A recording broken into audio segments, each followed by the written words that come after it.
Imagine for a moment that you are traveling back to the year 1000 CE. If you were to land in Europe, you would find yourself in the heart of a feudal twilight. At this time, London and Paris were modest settlements, home to barely 20,000 people, fewer than a single administrative district of Kaifeng. Inside cold, damp stone keeps, local lords lived in primitive conditions. Streets were unpaved, and when the sun set, a suffocating silence fell over the city under strict curfews. But across the world, in the city of Kaifeng, the capital of the Song Dynasty, you would encounter a level of urban sophistication that simply should not exist in the 11th century. This was the world's only megacity, home to over 1.5 million people. If you unroll the masterpiece along the river during the Qingming festival, you see a living snapshot of a civilization far ahead of its time. Massive river freighters, multi-story restaurants, and human lifespans nearly 15 years longer than those in Europe. The Song managed this density with a bureaucracy that was nearly modern. They established professional fire brigades, the military patrol stations, who monitored the skyline from towers 24 hours a day. More importantly, the Song abolished the ancient curfews. Their night markets stayed open until 3 a.m., where a common laborer could enjoy an iced fruit drink in a city of perpetual light. The Song was a future empire that arrived too early. Its iron production reached 150,000 tons annually, 6 times the output of all Europe combined. It stood at the threshold of the modern world. Yet, beneath this peak lay a hidden paradox. We are here to perform a forensic autopsy on a riddle.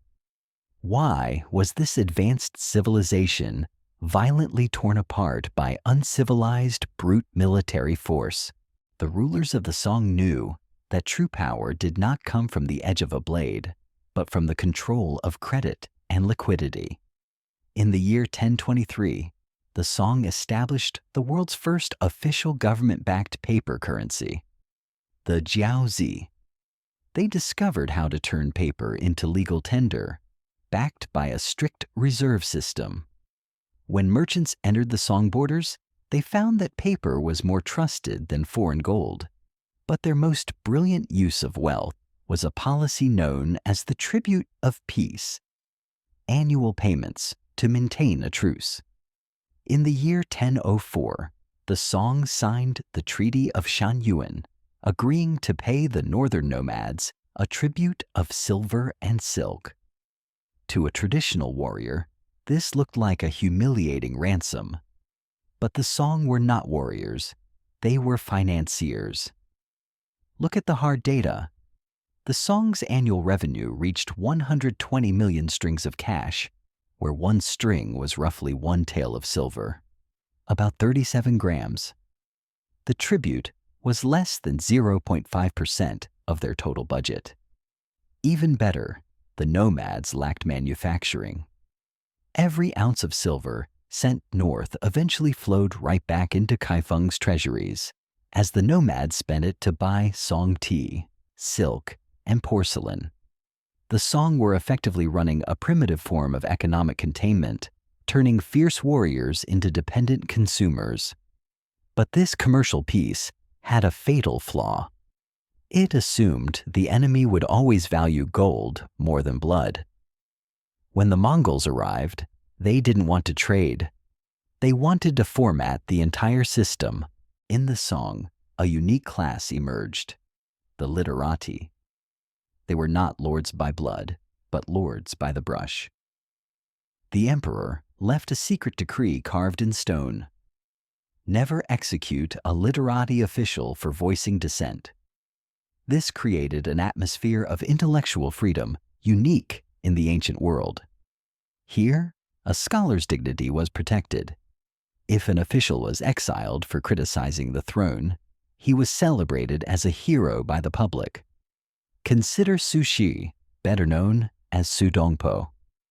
He was the soul of this era, a poet, a painter, a gourmet, and a brilliant engineer.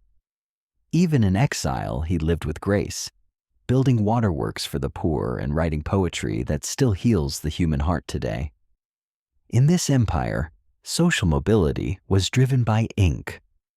Through the imperial exams, the only path for commoners to enter officialdom, a shepherd's son could study for 10 years and debate policy with the emperor. This scholarly governance produced a society of reason and etiquette. But it also rendered the leadership profoundly fragile. While the elites debated philosophy in their gardens, the war horses of the north were already crossing the Yellow River. The collision between the arrogance of over-civilization and raw violence became history's deepest tragedy. To understand this modernity, look at the life of a common craftsman. At 5 a.m., he wakes up, not in a hut shared with livestock, but in a neat, independent urban residence. He buys a hot breakfast from a street stall and heads to work at a steel foundry in Suzhou. He doesn't see primitive blacksmithing. He sees massive blast furnaces fueled by coal and coke, the precursors to the Industrial Revolution, centuries ahead of Europe.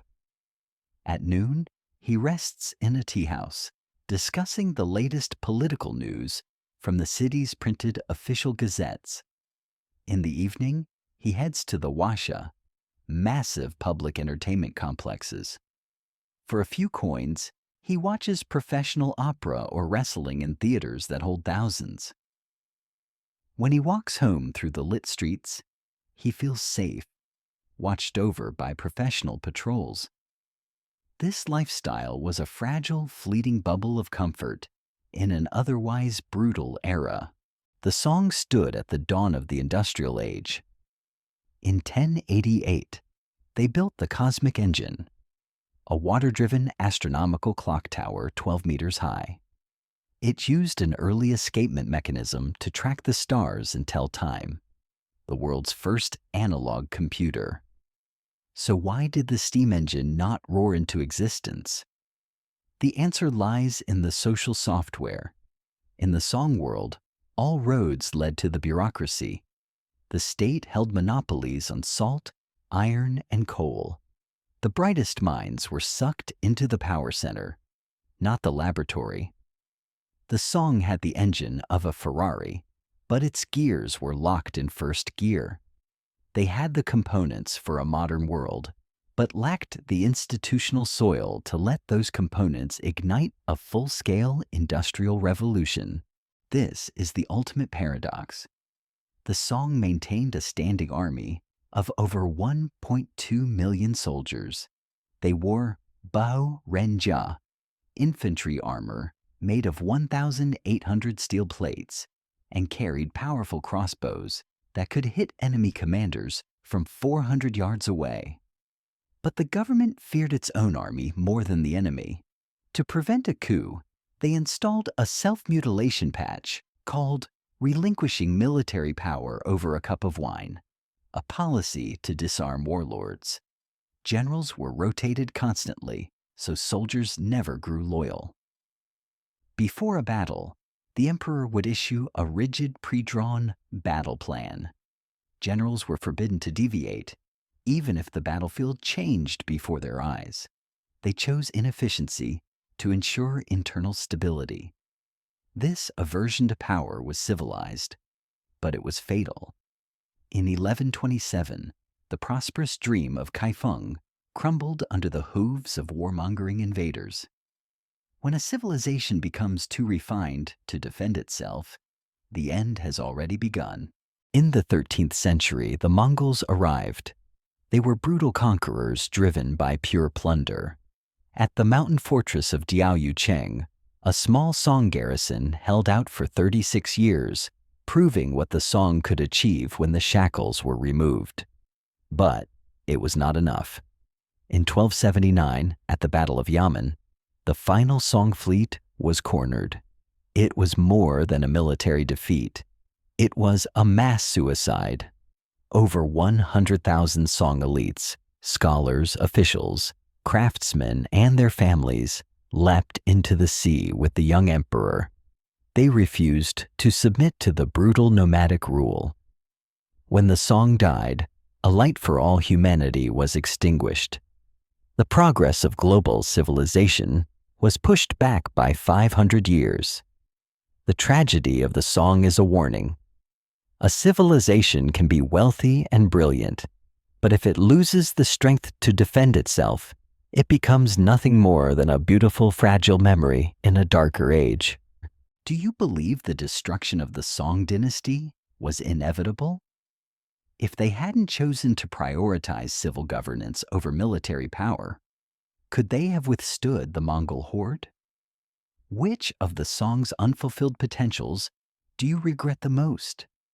Is it the aborted Industrial Revolution or the collapse of their global trade hegemony? Tell me your thoughts in the comments. Subscribe to Civilization Unmasked. In the next episode, we will continue to dissect the underlying logic behind the rise and fall of great civilizations. Like this video to support us, and I'll see you in the next one.